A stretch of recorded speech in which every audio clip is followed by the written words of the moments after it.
biodiversité, c'est c'est les écosystèmes préservés, c'est de la diversité dans la nature, la diversité aussi bien au niveau des plantes que de la faune, de la flore. On a des grandes déclarations comme quoi on fait des choses sur la biodiversité, mais en réalité, on se complaît aussi à dire on a des espèces protégées, comme les sites Natura 2000, où il y a un travail quand même important dessus. Pourquoi pas?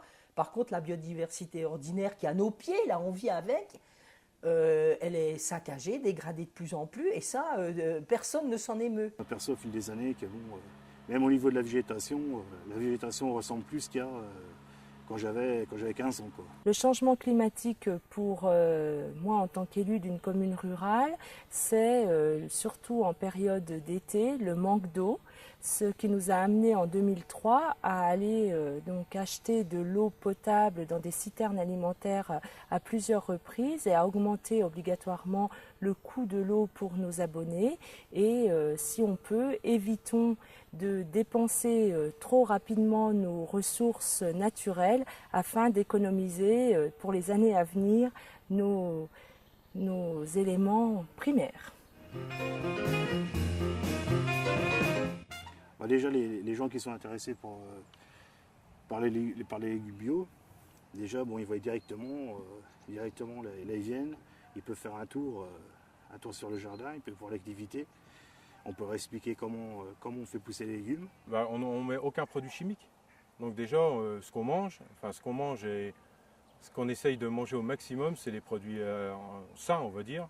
On va dire c'est sain parce que c'est vrai, on en a marre de manger les produits avec à moitié radiés, on ne sait pas trop quoi. En fait, quand on observe dans la nature, on va s'apercevoir qu'il y a toute une méthodologie de développement végétal.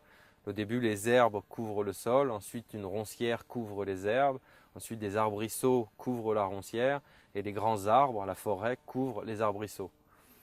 Tout ce phénomène de développement, il est inéluctable, il se passe aux quatre coins de la planète et on lutte contre dans l'agriculture, alors que dans la permaculture, ça va être essayer de remplacer ces plantes sauvages par des plantes cultivées.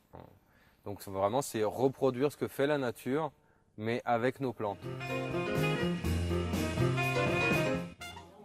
Oui, maintenant il y a de la pollution quand même, oui, plus que dans le temps. C'était pas du tout comme maintenant, il n'y avait pas de gaspillage, d'emballage et tout ça, parce que les clients, les yaourts étaient en pot de verre, donc les clients les ramenaient, on les lavait et on remettait le lait dedans. C'était donc un circuit fermé. Donc ça faisait une économie, le produit était nettement moins cher, et puis il n'y avait pas du tout ce gaspillage d'emballage qu'il y a maintenant. Si on prend si on met plein de déchets, ça pollue la terre et puis après on ne pourra plus vivre. On a remis à chaque participant une écotasse. Donc plutôt que d'avoir des dizaines et des dizaines de gobelets plastiques qui soit sont jetés et qui de toute manière il faut mettre ensuite dans des sacs plastiques, on a préféré bannir ces gobelets plastiques, récupérer des écotasses, récupérer des brocs à eau et monter un partenariat par exemple avec Veolia pour sensibiliser les gens donc, à la gestion des déchets.